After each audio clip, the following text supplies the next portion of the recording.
कहते हैं कि बुलंद इरादों से लिखते हैं जो तकदीर अपनी, उनकी किस्मत हाथों की लकीरों की मोहताज नहीं होती।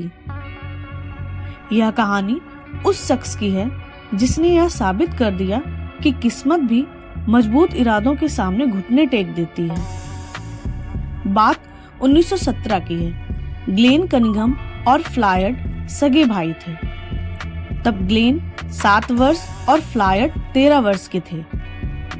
दोनों अमेरिका के एटलांटा, केंसस के रोलर सनफ्लावर कंट्री स्कूल में रहते थे।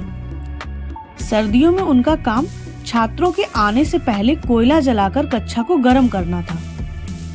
कोयले को वे लकड़ी से और लकड़ी को केरोसिन से जलाते थे। किसी ने एक दिन गलती से केरोसिन के डब्बे में पेट्रोल भर दिया। वो दोनों कोयला जलाने जा रहे थे।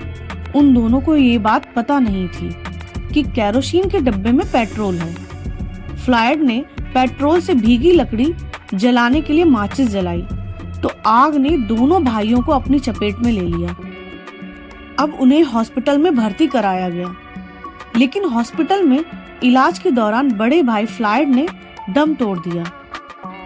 ग्लेन किसी तरह बच तो गया, लेकिन डॉक्टरों ने कहा उसकी टांग काटनी होगी। आग में उसकी मांसपेशियां और हड्डियां बुरी तरह जल चुकी थीं। ग्लेन कनिंघम की मां अपने बेटे का पैर कटवाने को राजी नहीं हुई। डॉक्टरों ने हार मान ली थी, लेकिन मां ने नहीं मानी।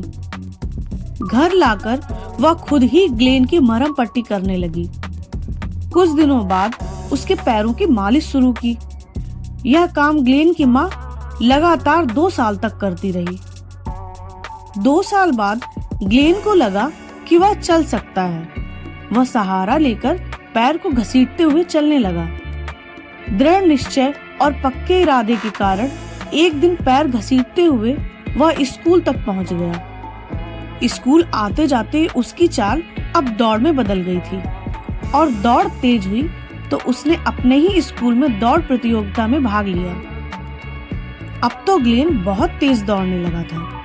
वह स्कूल का श्रेष्ठ धावक बना। वह यहीं नहीं रुका, आगे चलकर उसने अपने शहर का श्रेष्ठ धावक और ओलंपिक का कांस्य पदक विजेता बना। इसके बाद भी ग्लेन कनिंघम रुके नहीं, बल्कि स्कूल खोलकर निराश बच्चों के रोल मॉडल बने। ग्लेन कनिंघम को दृढ़ इच्छा शक्ति के कारण ही केंसस का लौह पुरुष कहा गया है।